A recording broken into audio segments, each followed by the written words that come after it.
Ross freaking Hodge. That's right. Ross freaking Hodge. That's exactly what Grant McCaslin said to Wren Baker when Wren Baker called him to ask him about his coaching candidates. What is up, and welcome to this live edition of Couz's Corner and Hoops from the Hills. Thank you for joining the show. Also, thanks to those of you who are watching on X. If you are watching on X, please come over to the two channels, Hoops from the Hills and Couz's Corner, and subscribe. I am going to experiment with combining football and basketball content on the Couz's Corner channel. Hopefully that will make life easier for those of you who like to follow both sports. You don't have to go between two channels to get the content. And then hopefully will make my life easier too, putting it all on one. But I will continue to put the content up on Hoops from the Hills at least for a while as well. But let's talk about Ross Hodge and his press conference yesterday. Very interesting. I listened to it while I was traveling back from a meeting I had for work. Made for great listening. We obviously got to hear Wren Baker's opening remarks, got to hear Hodge's opening remarks, and then they opened it up for media questions. But I just jotted down a few notes. And the one thing I took out of the meeting, and it was also kind of conveyed in an article over at my website, WVSportsChat.com, that was written by Shauna Rose over there. Great job by her. But she talked about how, I think she called it the West Virginia mentality, and I called it Mountaineer mentality, but it's the same thing. And I think Ross Hodge has it. I think, he's blue collar. He talked about how he grew up, his mother working 3 jobs to make ends meet. I mean, does that not relate? Or can West Virginians, or at least a lot of us, not relate to those types of stories? So, hard work is one of his mantras. He holds people accountable for not working hard. He plays hard on the defensive end. His teams play hard on the defensive end. He demands that. He holds guys accountable.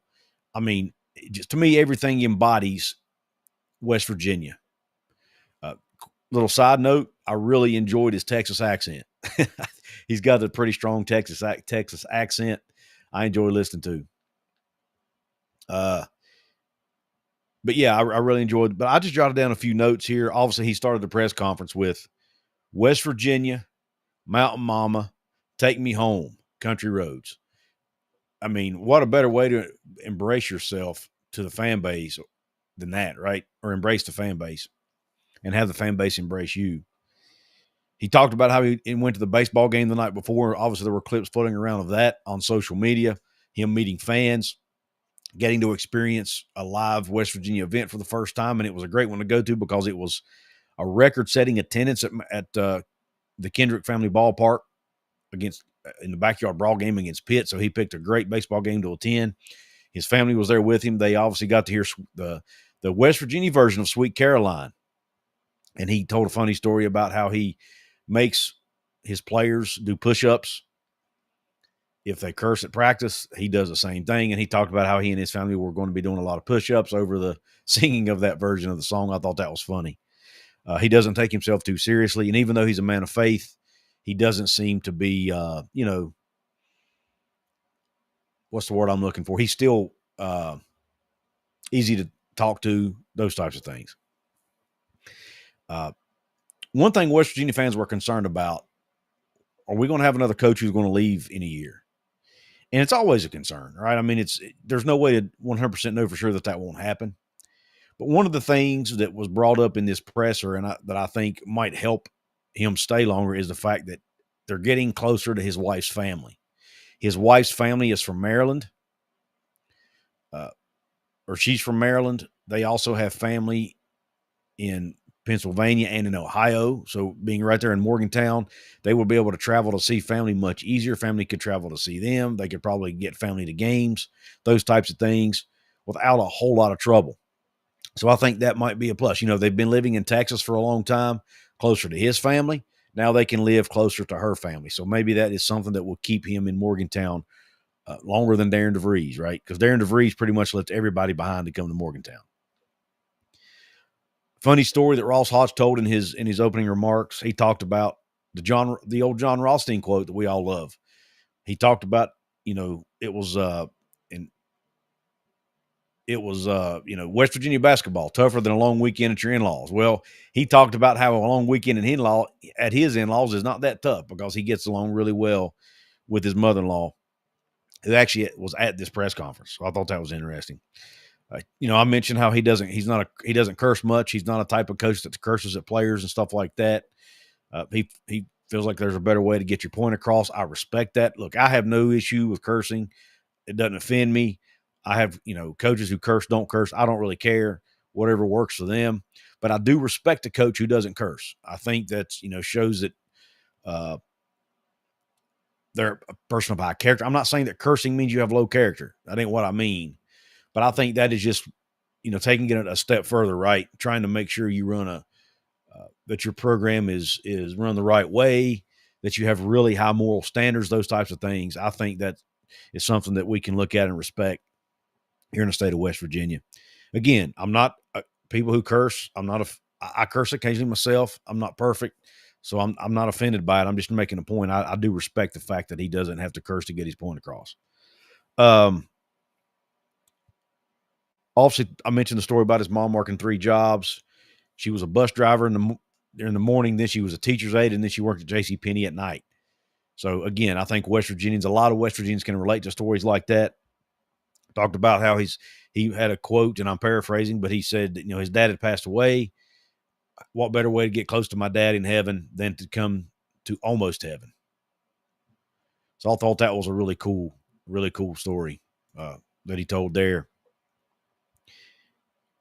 He's familiar with Coach Kellogg. They worked camps together over the years. That's going to help him, hopefully make him feel more comfortable in Morgantown. I really liked how he dug in and talked a lot about the history of West Virginia Mountaineer basketball. He went from Coach Gail Catlett to Beeline and then to Huggins and talked a really long time about that, and especially about Huggins and how he admired the fact that Bob Huggins loved his players but still held them accountable and still coached them hard. And he talked about the famous scene where Huggins got down on the floor with Deshaun Butler during the Final Four game, showed his compassion, and how he admired Coach Huggins for being able to be a guy who coaches these guys really hard and expects them to play hard, and he holds them accountable, but yet still at the same time loves his guys with everything in him. So I really, really appreciated the fact that Ross Hodge, knows West Virginia basketball, and if he didn't, he did his research and to prepare for this press conference. And the fact that he wasn't afraid to acknowledge past coaches, the history, and he even talked about West Virginia, the brand. Later on, he talked about the West Virginia brand holding a lot of weight, how, recruits know about the brand and it's helping in recruiting. I admired that as well. Talked about, the logo, Jerry West. He even mentioned how he and Wren Baker are friends, and he mentioned how he texted Wren Baker after West Virginia defeated Iowa State in the Jerry West throwback uniforms, said he loved those throwback uniforms. And then he talked about how he had a lot of respect for Coach Joe Mazzulla and his faith and how he puts his faith front and center. Here's a quote he had that I really liked. He said, "Coaches can win games, administrations win championships." And that could not be further from the truth, especially in today's era. And he talked about he that was a segue into him talking about how great of an AD Wren Baker was. Now, it came out today in an article over on the VIP board, the message board from Mike Kazaza about, and I'm not going to give the whole thing away out of respect for Mike, but he talked, there is some language in Ross Hodge's contract that ties him to Wren Baker. Basically, if Wren Baker leaves West Virginia before Ross Hodge does, Ross Hodge's buyout declines pretty dramatically, at least early on in the contract. So I could say that is that may sound like a bad thing on the surface, but I don't think it's that unusual in coaches' contracts for a coach to be tied to an AD or a president. I mean, Neil Brown's contract had language in it like that. I don't think we should panic over that. I don't think it means Wren Baker's leaving anytime soon, even though I don't think Wren Baker's going to be at West Virginia a long time. He's eventually going to land a job at a blue blood school at some point, in my opinion, and he's probably going to take one at some point. If Oklahoma ever comes open, he might he might even take Oklahoma State if it comes open, because that's where he's from. right? And he actually has ties to Oklahoma State. So even though they're not necessarily a blue blood. But my point being, Wren Baker is not going to be at West Virginia forever. So I don't think most of us expect that. I'm hoping he's there long enough to get us into at least into the first few years of this new era of house settlement, ref sharing, and all this other stuff. We need Wren Baker in that seat. I think he's the guy for the job. So hopefully he's there a few more years, at least.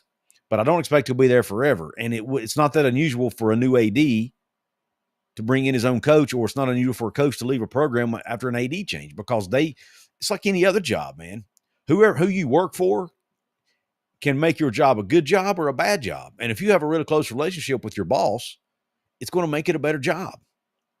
It's no different in coaching, right? So I don't think it's that big of a deal. I don't think we should panic or be concerned about that.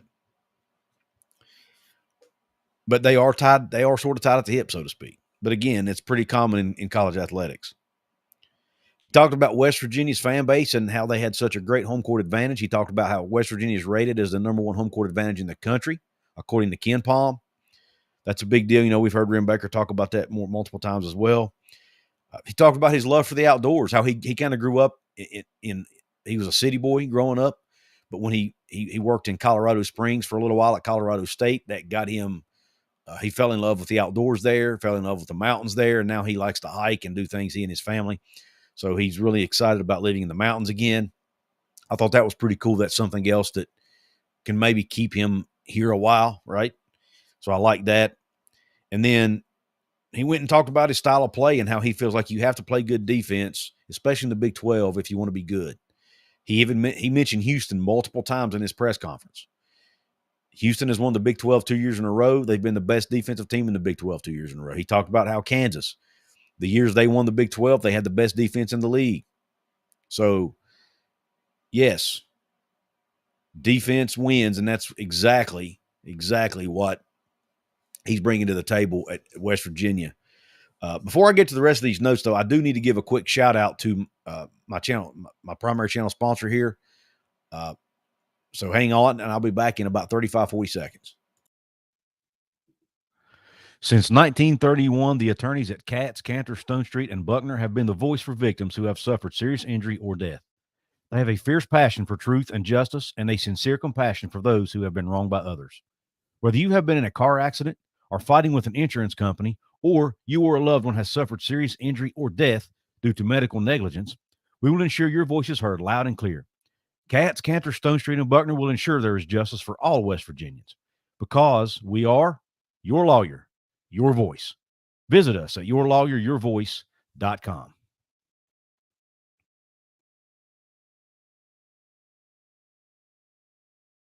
I was muted. Thank you very much for letting me get through the housekeeping and giving that shout out to my sponsor. Also want to give a shout out to Appalachia Digital. They're the fine folks who designed my brand new website, wvsportschat.com. If you have a small business and you want to design a new website or a website, check them out. Go to appalachiadigital.com/Couz. That can also help you out. If you already have a website and you want to get found on Google, go check them out. They will be able to help you with that as well. Again, go to appalachiadigital.com/Couz. Let them know I sent you. And I want to thank them also for helping to support the show here. Let's keep rolling. Let me get in to see if I got any comments here. That I will get to comments later. Make sure I'm not missing any super chats or anything like that. I do have some VIP members chiming in.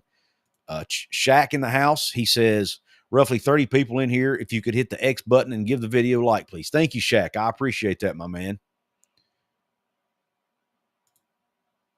Tosh says he thinks we should support new coaches till given a reason not to, and Shaq agrees. For sure, Tosh can't succeed if you don't have support. Word. All right. Let's go ahead and keep rolling here. Next notes, I've got Wren. They asked Wren about, when they were doing the question and answer portion, they asked Wren about, when Ross Hodge was an assistant coach under Grant McCaslin at North Texas, and you were the AD, talking about Wren, did you see how good of a coach Ross was? And could you see him being a head coach one day? And he basically said yes, he did. And he actually said that had he been at North Texas, when Grant McCasland left, he likely would have promoted Hodge to head coach. He also said he knew how much Grant McCasland relied on Ross Hodge, especially on the defensive portion of the coaching. So that's been rumored and even reported by multiple outlets. And it sounds like Wren Baker has now confirmed that Ross Hodge was an integral part of Grant McCasland's success at North Texas and helped propel him to the Texas Tech job. So I think Ross Hodge is a good basketball coach, and Wren Baker recognized it early on while he was at North Texas as well. I do have a super chat that came in. I want to get to that real quick. I appreciate the super chat. Mark Painter in the house. He says, about time you are back, bro. Yeah, I had to go out of town for a couple days for work, so I was not able to do any content. It was meeting, then a company dinner, then another meeting, then a company dinner. Then I didn't get home till late last night, and I was exhausted from 2 days of meetings and all the travel. So I was going to try to do this live show last night, and I was just tired. And I thought, you know what, I'll just do it on my lunch break tomorrow. So here I am with my lunch hour live stream. I try to do these when I can. Mark Painter says, if Hodge doesn't leave, we will be good. Just get him to the portal quick. Yes, and that's something else I want to touch on here in a minute. Well, we'll go ahead and touch on it now since you brought it up, Mark. They asked him about, hey, did you, how hard was it for you to coach North Texas in the NIT while also trying to, recruit the portal at West Virginia? And I thought his answer made sense. He said, look, even if I had stayed at North Texas, I was going to be having to recruit the portal for them anyway. He said, I was going to have to spend about 70% of my time recruiting the portal for North Texas because they were losing most of their roster as well. So I would have been doing the exact same thing. It just so happens I was recruiting the portal for West Virginia instead of North Texas. So he still was able to do what he would always do, recruit the portal. He was just doing it for a different team this time. So I think that makes sense, right? In this portal era, coaches are having to divide their time even more so than they probably did in the past. This time it just so happened he was doing it for another team. Another VIP member chimes in here. James Green, what's up, my man? He says, Couz finally caught you live. I think it's a great hire. Let's go Mountaineers in all sports. James, I appreciate your support, my brother. Thank you for being a VIP member. And I'm glad you could catch it as well. But you guys always know, if you don't catch my live shows, you can always go back and check the replays out. And I know the replays are, I'm sure you like the interaction of a live show. You can get in the chat room and chat it up with fellow members of the Couz's Corner family and all that. I get that. But if you do miss the videos, you can always watch the replays. And for those of you who might be late coming in, this is live streaming on both Couz's Corner and Hoops from the Hills. I did a poll on my channels, and an overwhelming 70% of the responses said, hey, I asked, hey, should I start combining my content on one channel? Would it make it easier for you? 70% of the responses said yes, it would. So I'm going to start trying to do more basketball and football content on Couz's Corner. The Hoops from the Hills channel is not going anywhere. I'll still keep putting the stuff up there as well, at least for now, until I figure out what I'm doing with the channel long term. But right now it's streaming on both channels. I'm also streaming on X. Again, if you're watching on X, please come over, subscribe to both channels, please. Like I said, they're not going away. And please hit the thumbs up button over there as well and check out my other content. Let's keep rolling here. Hoppy asked him a very tough question. One of the first questions out of the gate. Second question, I think.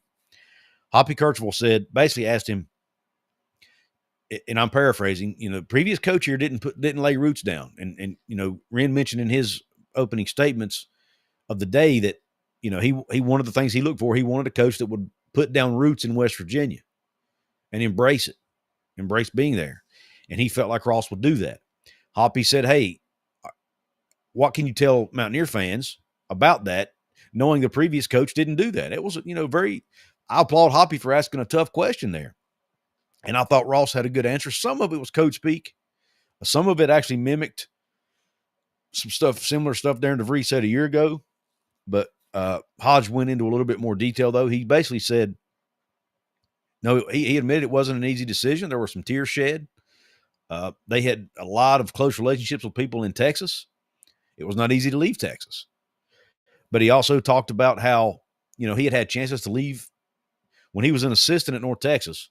He had chances to leave for bigger jobs. And I think he might have even said head coaching jobs, but correct me if I'm wrong. But he had chances to leave for better, higher paying jobs at bigger brands while he was an assistant at North Texas, and he chose not to. And he pointed out how there was only a handful of opportunities he would have left for, West Virginia being one of them. That is similar to what Darren DeVries told us a year ago. So, I think there was probably some coach speak built in, but I also think there was some honesty and some genuineness as well in there, especially when he admitted it was a very tough decision. There were tears shed, all that. It can't be easy for somebody to uproot and pull their, he has to pull his kids out of school. His daughter's a junior in high school. I'm sure that's not easy to do. It's hard. It's hard on a family to do that. And these are people at the end of the day. We look at them as coaches. When we're as fans, we look at them as coaches a lot of times, but we don't look at them as people. They are people with real emotions, real struggles, real curiosities, real challenges, real families, all this stuff, right? We cannot lose sight of that, man. And sometimes as fans, I think we have a tendency to do that. These are people at the end of the day with feelings, with emotions. So we need to remember that. All right. He talked about how he's not interested in going to bigger brands. He wants a place he can call home. Someone asked him about his recruiting. What you're going to be recruiting here. He basically said, look, I'm recruiting nationally. We have to recruit nationally. And he went into a story about how when he was coaching at the JUCO level, which, they had to rebuild rosters every year at the JUCO level. So he's accustomed to doing this. But he talked about how they spent like several days recruiting the East Coast. Keep in mind, he was coaching in Texas. They would, recruit Maryland, Virginia, D.C., Jersey, various states, Pennsylvania, I guess, I think he even mentioned. But nonetheless, he would spend like a week or 2 weeks at a time on the East Coast. And, so he's accustomed to recruiting the East Coast. So, and he obviously has ties to Texas. So he'll be recruiting Texas as well. So I think he has a really good chance there to recruit well at West Virginia using all of his various relationships and connections from his previous jobs. Someone asked him a really good question about, what qualifies you. So the fans have questions about your qualifications. Some do. And I think this was a Mike Ostie question. Some fans may have questions about your qualifications. You only have 2 years of head coaching experience at the D1 level. You never made it to an NCAA tournament game as a head coach. What makes you qualified for this job? And he basically went into how, I have confidence in my ability to get to an NCAA tournament and win games and win championships. He said because he's been an assistant coach for coaches who have done that, on staffs who have done that, on teams who have done that. So he's learned from them. He mentioned Larry Eustachy, the former coach at Iowa State, who won the Big 12. He mentioned, obviously, Grant McCaslin at North Texas. So, and he, even talked about his JUCO days where he could work for great coaches who won a lot of games and a lot of championships at their respective levels. And good answer, right? And he didn't flinch. He answered it. I could tell he answered it with confidence. He has confidence in his coaching ability, and you can tell that. He's a humble guy, but he's also a confident guy, and I like that. They asked him about I already talked about the portal where he, said he would have been recruiting the portal at North Texas anyway. He just did it for West Virginia instead during that 1 week period. They were asking, there's been one of the question marks about Ross Hodge has been his offense. His offense plays a slower pace. They didn't score a bunch of points, those types of things. So someone asked him about that. How do you address that? And he basically talked about how, the offense, just because we played at a slower pace doesn't mean we weren't a good offense. He talked about how they were the second best in offensive efficiency in the American Conference. They had one of the better 3-point shooting percentages in the American Conference for the last 2 years there. And he even talked about how teams have used the slow pace of play against him in recruiting. And here's his response. And I love this response. Guess who was one spot above us in pace of play? Houston. And they're playing in the Final Four right now. So Houston doesn't play at a fast pace, and nobody questions that because they're winning games and going and winning conference titles and going to Final Fours. And he feels like they can do the same thing at West Virginia with a defensive first mindset, and then you build your offense around your personnel. He said he's not married to any certain style of play offensively, or heck, even defensively for that matter. He's going to base it on his personnel. And I like that approach. I think that's a great approach, and I appreciate him mentioning that. Let me get to a couple more comments here before we get too far along. I've got a couple more VIP members in the house. Denny Allen says, Jacob, true, and we should always strive to do just that, but you can't say a coach is bad or not a good hire if they do not do it consistently. Darren lost to Houston badly and Colorado, buddy. What did Jacob say? Jacob said Darren beat Kansas and Gonzaga first year. Okay, got it. I think there's a debate there as to whether Darren DeVries is a great coach or not. WVU Fan 13 says, I feel good with the hire. He definitely won the press conference. I thought the question that Hoppy asked was a little unfair, but he had to be asked. Sounds like Hodges has a lot of hurt from DeVries. Hoppy has a lot of hurt from DeVries. I don't think so. Hoppy has been known in the past to ask the tougher questions. I mean, for example, on the Three Guys Before the Game show, when they have Wren and other people on, he's usually the one who asks the tougher questions, right, about conference realignment and those types of questions. He's usually the one who asks that because he doesn't work. He doesn't work for West Virginia, number one, West Virginia University. B, Hoppy's semi-retired. He doesn't care to piss somebody off. What are they going to do, kick him out? He doesn't care, right? Has nothing to lose at this point. So, I actually appreciated the question, and I felt like Hoppy worded it in a way. I felt like he worded it in a way that wasn't disrespectful. So I actually had no issue with the question. And as a fan, I actually appreciate the fact he asked a tough question because I'll be honest, I love the media, West Virginia media. Most of them are really good at what they do. But there are times, in my opinion, they don't ask enough tough questions. And so I actually respected the fact that he did that. Got Jacob Yoho in the house, Veritax, Jay Brumfield, Daniel Sargent. Daniel Sargent says he's officiated a Hawthorne game 4 times last year. He shoots a lot of shots and only scored around 22 points a game in high school on a load of shots, and he's good in the paint, struggles on threes. He's talking about Braden Hawthorne, who was the 4-star recruit at West Virginia, in-state 4-star recruit that had committed to WVU and has now reopened his recruiting. I did see somebody comment, Leo Cole commented that Tucker has officially signed with Indiana. I saw that as well. I don't think that was a big surprise to any of us. Let's keep rolling here with the content. They asked him about the timeline for hiring a staff, said he has no timeline. He's not going to rush the process. He did admit, he did say that, hey, there will be some guys coming with me from North Texas. And he did talk about, how the West Virginia brand holds a lot of weight, carries a lot of weight. And there are a lot of coaches who would be interested in coaching with him at West Virginia. So, I think we've heard Coach Rod say the same thing in football. So not a surprise there. They asked him about non-conference scheduling. He will have a say and input on scheduling along, in collaboration with Wren Baker. Talked about how he thinks patience is the best route to go there. You want to be patient when putting together a schedule. You don't want to be too late in the game, getting your schedule out, or getting your schedule, completed necessarily. You want to get your schedule done as quick as you can, but you have to be patient to make sure that you get the games you want. You don't want to rush and schedule a bunch of games that aren't going to help your program. And he also talked about the importance of playing some tough non-conference games. That way, when you get into conference play, you're prepared for it. It won't be a shock, so to speak. So I thought that was a great response there. Thank you, Big Dan T, for the super chat. Appreciate it, my guy. You've always been a huge supporter of mine. Dan is one of my first VIP members, has been one from ever since I opened up memberships on Couz's Corner. He's been there for me. Dan, I appreciate it. If you're watching on Who's from the Hills, obviously I don't have VIP members set up over there, but you can if you want to be a channel member, come over to Couz's Corner and support me over there. As I mentioned earlier, I am going to start doing more basketball content on the Couz's Corner channel. So, I want to be your go-to source for all West Virginia sports, right? At least the main 2 sports.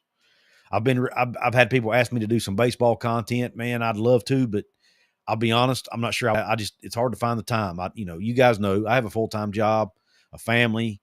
Uh, it's hard enough for me to get out the content I want to get out on basketball and football. Doing another sport would probably be extremely tough. And so I'm sure you guys understand that. But we are covering the baseball team over at WVSportsChat.com. So you can come over and check out the great articles that Shauna Rose has been writing over there on the baseball team. So if you do want baseball news, the website has it, WVSportsChat.com.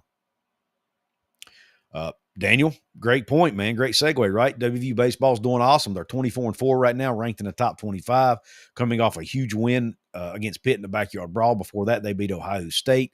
They are scoring runs at a high clip. I think they've 10-run ruled 2 teams in the past, 2 weeks, week and a half, something like that. They are putting up massive offensive numbers this year. So hats off to that team. They're playing really, really good baseball right now. Let's see. Where were we at? Talked about the non-con schedule. They asked him about resources. He obviously talked about the great facilities. Said he could not believe that facility, Western Practice Facility, and everything was built 12 years ago. And obviously, as fans, most of us know Bob Huggins was responsible for that. Tip of the cap to Bob Huggins for having the foresight to build and raise the money and get that facility built. Coach Hodge and every coach that's ever been in there has said it's one of the best in the country. At the time it was built, it probably was the best in the country. I'm sure others have probably caught up now, but West Virginia still stacks up with some of the best in the country as far as basketball facilities. Coach Hodge talked about how the facilities, having more resources to pay players, things like that, was part of the allure for him taking the job. He does want to be able to help players more than he was able to do at previous stops. When talking about the offense, he obviously, I kind of mentioned this earlier, but he talked about how there's more than one way to.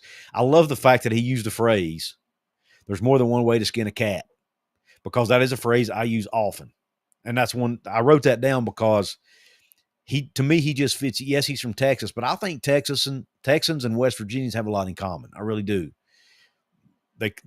Hardcore work, hardcore, blue collar, grit, toughness, determination. I think both of those states have that. Texas is a state with oil well drilling and farming, ranchers, just hardworking people.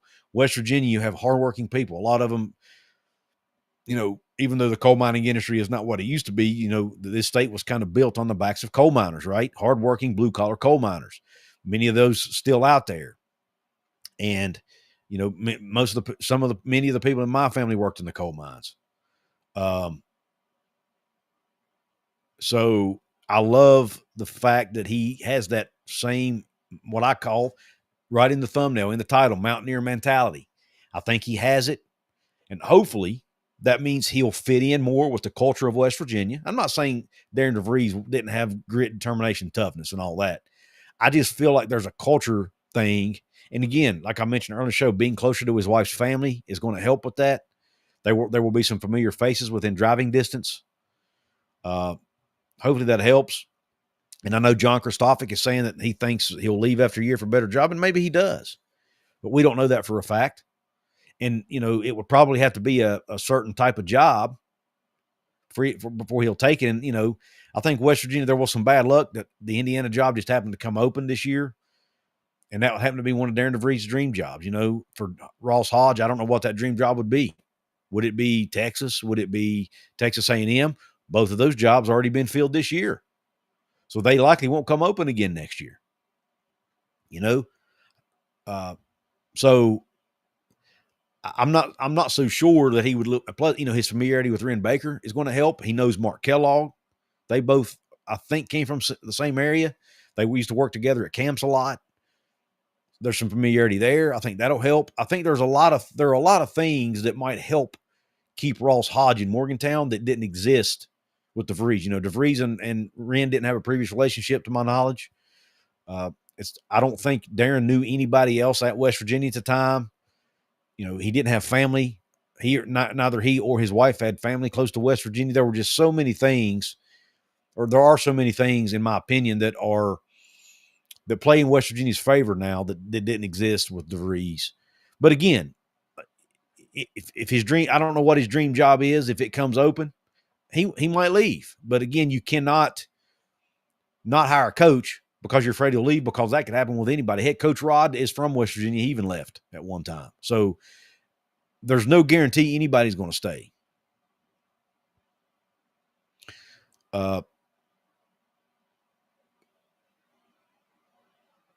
Drumwolf, another saying that Drumwolf said, how about this room is so small that if you skinned a cat, you would get fur in your teeth? Have you heard? I've not heard that one exactly. I've heard, what was the one I heard about a cat? If you threw a cat, Drumwolf, I've heard another one about a cat, but I cannot remember how it was worded, man. So but that is a good one. I like that one. Stanley Metz Jr. says, years ago, Tony used to tell the truth, but in a nice way. Even then, he was striking it up. Now he pushes false narratives and ignores fact when things aren't kosher. By the way, speaking, and I don't want to talk about Darren DeVries a ton, but did you guys see that where I think it was it Connor Enright? Anyway, there's a former Drake player who played at another school this past season who apparently did the same thing Tucker DeVries did, set out the season right around the 8th or 9th game. About the same time Tucker DeVries did, and about the same time the Indiana job came open. Another coincidence here, right? I just wanted to throw that out there. I thought that was extremely odd. Assuming that's true, somebody posted on Twitter, and I know you can't believe everything you see on social media, but I did see that out there. We've got Denny Allen, another comment. He says, the other side of the coin is, if they do leave, that means you are having success. If no one is after your coach, you're losing. Denny, that's a great point. I'd rather be a winning program who loses their coach every year or every other year than a losing program who never wins. Especially in today's landscape, you're not going to get, the revenue you need, and you're not going to, if there's a super league ever formed or whatever, you have less chance to get included if you're not being successful in the two major sports. It's just the way it is. And as fans, we don't want to cheer for a losing team, right? None of us do. Was it something about defying gravity by taping a piece of buttered toast on a cat's back? No, it was not that either. Man, there's all kinds of cat ones out there, apparently.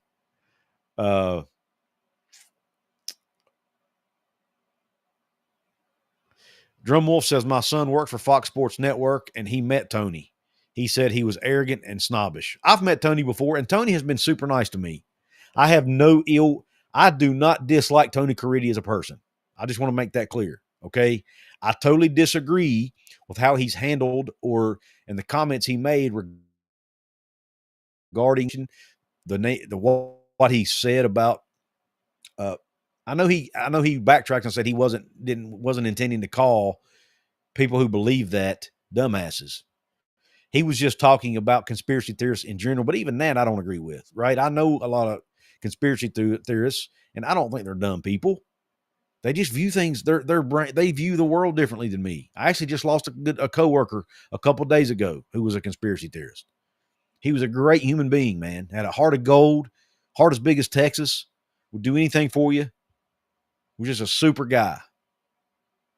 And he wasn't a dumbass. He just viewed the world differently than I did. He was actually really intelligent. He was a great musician. He was great working on computers and doing things with computers, much smarter than me. So it's an inaccurate statement to say that. But that being said, I don't think I'm not going to sit here and bash Tony Caridi's character as a man. I just disagree with how he handled that situation. And I've disagreed with him on some other things too that he said, but I don't want to character assassinate him over one or two little incidents. If that makes sense. But, Drumwolf, your son has a right to his opinion, and I'm not saying it's invalid. Based on my personal experience, let me tell you a story. I met Tony one time. I have a cousin who really looks up to Tony Caridi, and that cousin has some challenges. I'll just leave it at that. And Tony Caridi made a video for him. I met Tony. I said, hey, Tony, can I get a picture to send to my cousin? He said, I'll do you one better than that. He said, give me your phone. He does a video of Tony and I together, and send and I sent that to my cousin was so tickled to death. So I really want to. I like Tony Caridi. Again, I don't. My experiences meeting Tony have been good in person. I thought he dropped the ball on that one thing and some other few things. And he's had other opinions over the years I've disagreed with him, and I called him out on it. Again, it doesn't mean I dislike him. And heck, I still watch his show. I still enjoy Three Guys.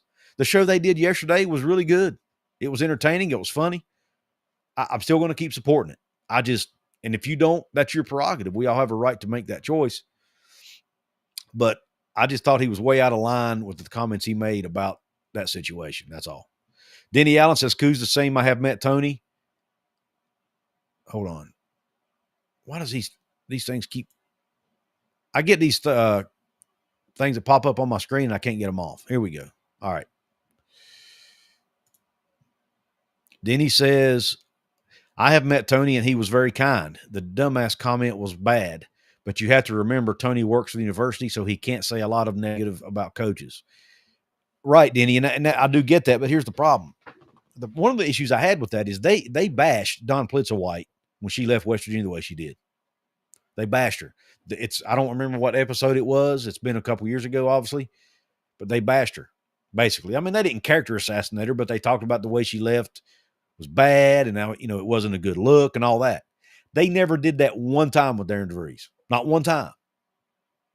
Why are they holding him to a different standard than they did her? Is there personal animosity there? Did they really like Darren and become friends with him and don't want to say anything negative? I don't know. But to me, there's a double standard there. He basically did the exact same thing she did to a degree. So why would they not be willing to criticize him if they criticized her? That was the problem I had. And then the dumbass comment was out of line to me. Yeah, Danny, I had too until somebody, actually, I don't remember who mentioned it on social media, but somebody else mentioned it and it reminded me. I was like, man, that's true. Pretty same situation. And they did not care to, again, they didn't bash her character. They didn't, they were professional in how they did it, but they did criticize her. Can they not do the same thing for Darren? I don't like the double standard there, That's another thing that bothered me. And of course, like I mentioned, the comments. WVU Fan 13 says, I think Tony was blindsided by DeVries leaving. He felt he was on the inner circle and didn't see that DeVries was looking elsewhere. It made him look bad. That's possible, WVU Fan 13. That's a side of it I hadn't really considered. But, yeah, Darren is – Tony's – look, I'm not going to – like I said, I'll probably see Tony. I'm hoping to make it to the Mountaineer Coaches Caravan at Glade Spring again this year. I'm hoping – Tony will probably be there. And, I don't know if he saw my show or not. It might be uncomfortable. If he did, it might be uncomfortable. But nonetheless, I felt like I had a right to call him out, just like he has a right to say what he said. It wasn't personal. Shaq says, I delivered to Tony at his office one time, and he was fantastic in person. But that comment still has me irritated. Just my opinion. See, I appreciate that. Most of us, and I think everybody in this chat probably falls in the same category. Most people are able to separate one incident or something we disagree with from a person's character. Now, if you've had a bad experience with Tony, then obviously I'm not going to sit here and ask you to like him, because that is the way I view and judge people is usually based on my own personal experiences. I do not like, as I've had people in the past who have tried to get me to change my opinion of a person that we both mutually knew based on how they treated them. And I didn't have the same experience. So I didn't feel like it was fair for me to dislike them just because they had a bad experience with them. I don't know if that's right or wrong, but that's just how I've lived my life. I base my judgments of people based on my own personal experiences or opinions. That's just the way I am, man. And I don't, like I said, right or wrong, that's me. And that's just the way I look at life. Standing Mesh Jr. says, it seems WVU has changed the line they have to toe, but even so, you can speak negative truths in a nice way without reflecting bad on the university and etc. That 100%, Stanley Metz, very well said. There's a way to do it and a way not to do it. Now, the way I did it, not sure if it was professional, but I don't have to answer. I try to do things the right way, but, I'm not affiliated with the university at all. So I sort of have a little bit more leverage, right? Or a little bit more flexibility on how I respond. I didn't think I got personal, but I did call them out about it. And I felt like it was wrong for them to say what they said. Because like I said, I know people personally who were conspiracy theorists. I know multiple people actually who were conspiracy theorists. One recently passed, was a great guy, a friend, great human being. I know other people who were conspiracy theorists who are, you guess what? Great human beings. And they're also not dumb people. They're intelligent people. They just view things differently. We don't all have to view the world from the same lens, man. And that's what frustrates me about politics is a lot of us get stuck in our silos and our bubbles and aren't willing to even listen to the other side, even if we disagree, you know. Sorry about that. I didn't have a chance to hit the mute button before I had to cough. It came on me quick. But anyway, I don't really have a whole lot else to say about it. Make sure I covered all my bases here. Yep. But anyway, I think this hire of Ross Hodge is a good hire. I thought he won the press conference. I feel like he's a great cultural fit at West Virginia. I am a little mad at him, though. I'm a little mad at him because he's the same age as me. I don't see gray hair on his head. I don't see wrinkles on his face. But yet he and I are the same age, and it makes me mad. Ross Hodge, I got a problem with you and your boyish good looks, as you like to call them. So anyway, guys, hold on. I got to mute this.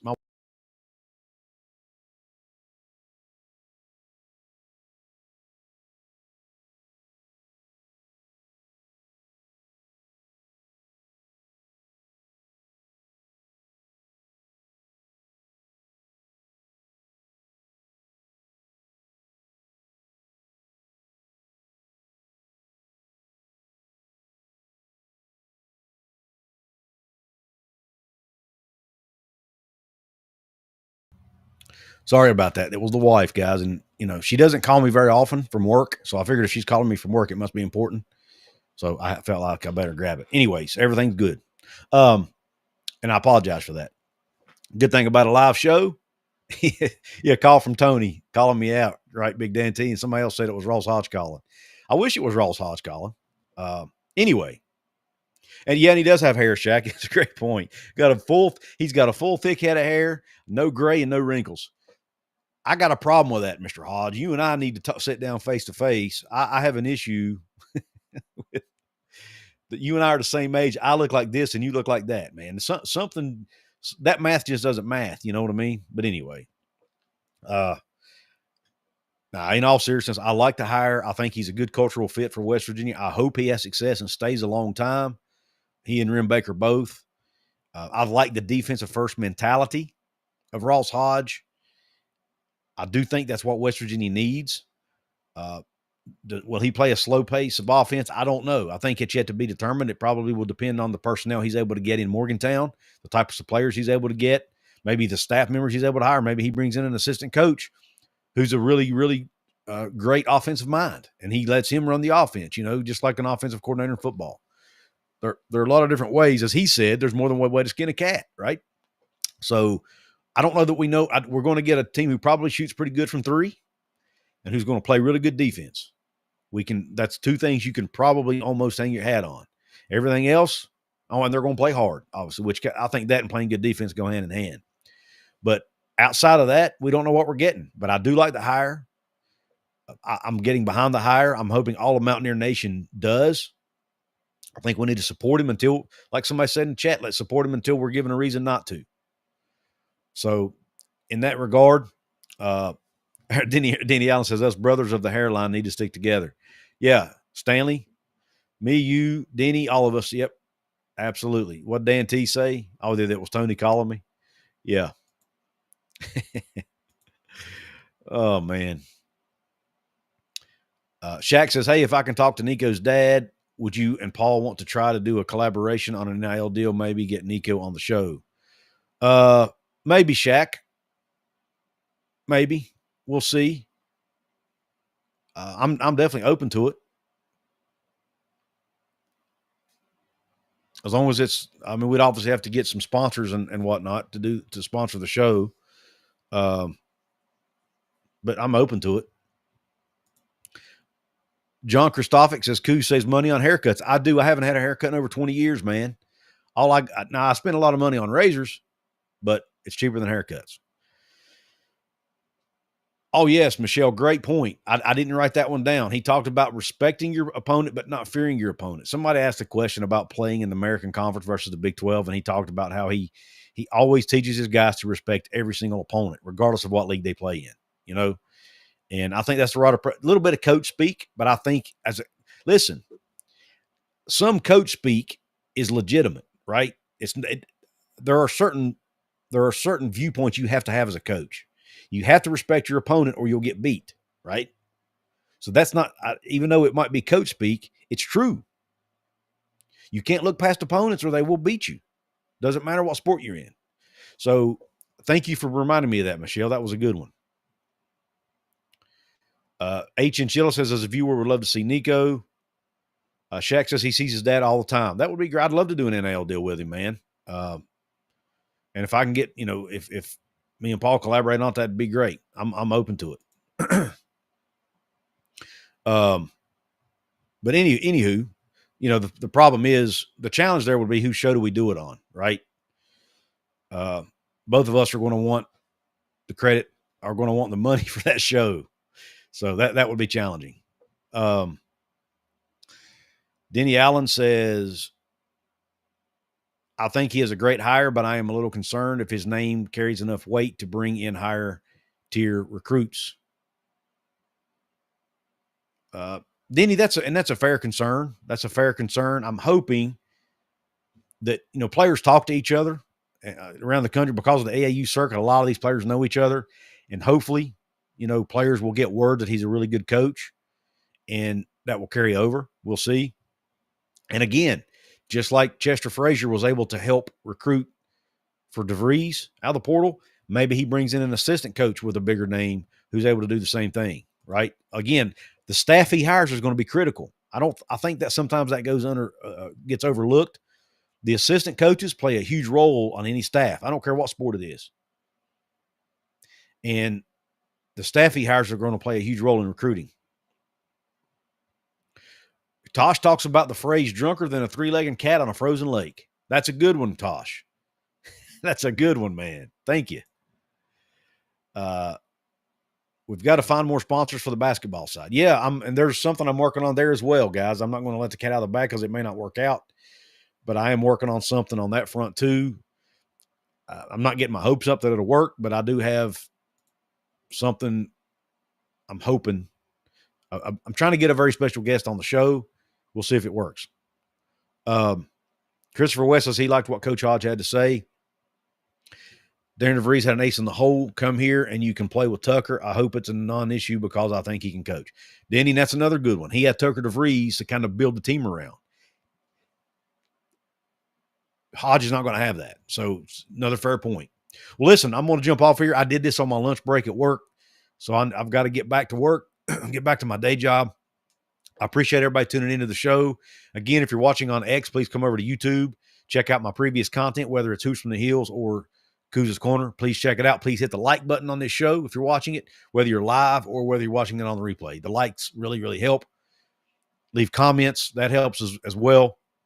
Thanks to everybody for hopping on. Thanks for tuning into the show. Hope the rest of your day is top shelf. Shout out again to my sponsors, Cats, Cantor, Stone Street, and Buckner, and Appalachia Digital. God bless. Q Country Roads.